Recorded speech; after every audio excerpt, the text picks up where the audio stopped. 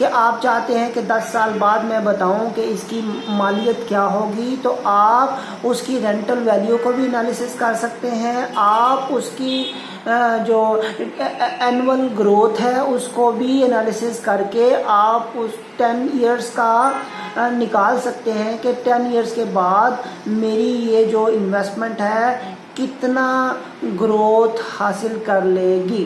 11، real estate میں invest کرنے کا جو سب سے زیادہ فائدہ ہوتا ہے وہ سوسائٹی کو ہوتا ہے۔ کیسے؟ دیکھیے، سوسائٹی کو اس سے گھر ملتے ہیں، یعنی سوسائٹی کے رہنے کا بندوبست۔ دیکھیے، ریئل اسٹیٹ کے ساتھ 40-50 اور انڈسٹریز اٹیچ ہیں، جیسا کہ لوہا ہے، اینٹیں ہیں، سیمنٹ ہے، بجری ہے، کھڑکیاں ہیں، ایلومینیم ہے۔ تو یہ ساری انڈسٹریز جو ہیں ڈیپینڈنٹ ہوتی ہیں ریئل اسٹیٹ کے ساتھ۔ تو اگر آپ ریئل اسٹیٹ میں انویسٹ کرتے ہیں تو معاشرے کے لیے بہت اچھا ہوتا ہے، ان 40-50 انڈسٹریز کے لیے بھی بہت اچھا ہوتا ہے۔ یہاں پہ جاب کریشن ہوتی ہے، ملک میں پیسہ سرکولیٹ کرتا ہے۔ 13، اس کے ریٹرنز جو ہوتے ہیں اور ریزلٹس جو ہوتے ہیں وہ فوراً آنا شروع ہو جاتے ہیں۔ مثلاً آپ نے کوئی ایگریکلچر لینڈ لی ہے یا شاپ لی ہے یا آپ نے کوئی گھر خریدا ہے، تو کوئی پلازا خریدا ہے، تو فوراً سے پہلے آپ اس کو رینٹ آؤٹ کر سکتے ہیں، تو آپ کو اس کا ریٹرن جو ہے آنا شروع ہو جائے گا۔ دیکھیے، اس میں لاسٹ میں جا کے میں آپ کو کچھ اس کے 2-3 اہم نوٹ بتاؤں گا جو کہ آپ نے لازمی اس کو دیکھنا بھولنا نہیں ہے۔ اور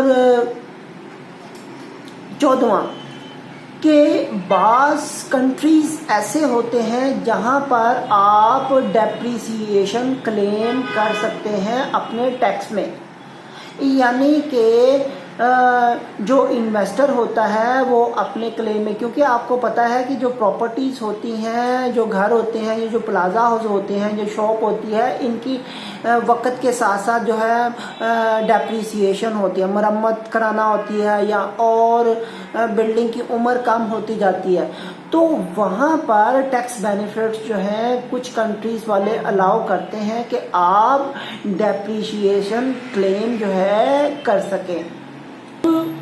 15واں،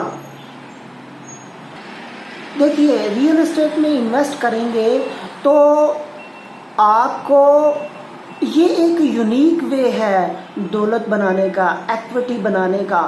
مثلاً آپ کو 100% اپنی جو انویسٹمنٹ ہے وہی خرچ نہیں کرنا پڑتی، بلکہ آپ یہ کر سکتے ہیں کہ 20% آپ اپنی انویسٹمنٹ ڈالیں اور 80% جو ہے کوئی دوسرا مالیاتی ادارہ آپ کو فنڈ کر دے گا، تو آپ اس سے ارننگ سٹارٹ شروع ہو جائے گی آپ کی۔ مثلاً آپ کیا کریں، آپ نے اس کو رینٹ آؤٹ کر دیا، تو آپ کی مورگیج آپ پے نہیں کریں گے، آپ کی جو قسط ہے وہ آپ پے نہیں کریں گے، بلکہ آپ کا جو رینٹ آ رہا ہوگا اس میں آپ کی جو قسط ہے، جو مورگیج ہے، وہ پے ہوتا جائے گا۔ تو اس طرح آٹومیٹیکلی کسی کے پیسے سے آپ کی دولت جو ہے وہ جنریٹ ہو رہی ہے، اور یہ ایک بہت آئیڈیل طریقہ ہے دولت بنانے کا۔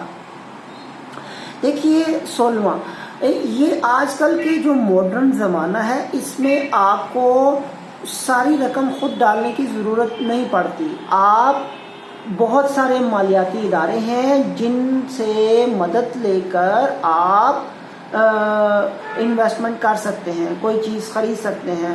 بس ان کا منیمم ایک ہوتا ہے کہ 10% آپ ڈالیں، 10 یا 20 جتنا بھی، یہ بینک ٹو بینک یا مالیاتی ادارے ویری کرتے ہیں، تو کچھ 30% ڈیمانڈ کرتے ہیں۔ تو اس کا مطلب یہ ہے کہ 20% آپ دیں گے اور 80% وہ مالیاتی ادارہ دے گا، تو اس طرح کولیبوریشن سے وہ آپ کو پراپرٹی بائی کر کے دیں گے۔ تو اس میں ون ون سچویشن ہے۔ 17ویں، دیکھیے کہ اگر آپ زندگی میں ڈریم ہاؤس چاہتے ہیں تو ڈریم ہاؤس بنانے کے لیے ریئل اسٹیٹ میں انویسٹ کرنا ایک بہت ہی فائدہ مند بات ہے۔ مثلاً آپ کا ڈریم ہاؤس ہے جی میرے پاس ایک کنال کا گھر ہو، تو آپ پہلے 5 مرلے کا گھر خرید لیں، اس میں انویسٹ کر لیں اور دوسری طرف اپنی انکم جنریٹ کر لیں یا اپنی سیونگز کر لیں، اور ادھر سے اس کی ورتھ بھی اپ ہو رہی ہے، پلاٹ کی قیمت بھی بڑھ رہی ہے، جو اوپر گھر بنا ہوا اس کی بھی ویلیو بڑھ رہی ہے، تو یہ آپ کے لیے ایک بہت اچھا بیک اپ ہو سکتا ہے آپ کے ڈریم ہاؤس کو اچیو کرنے کے لیے۔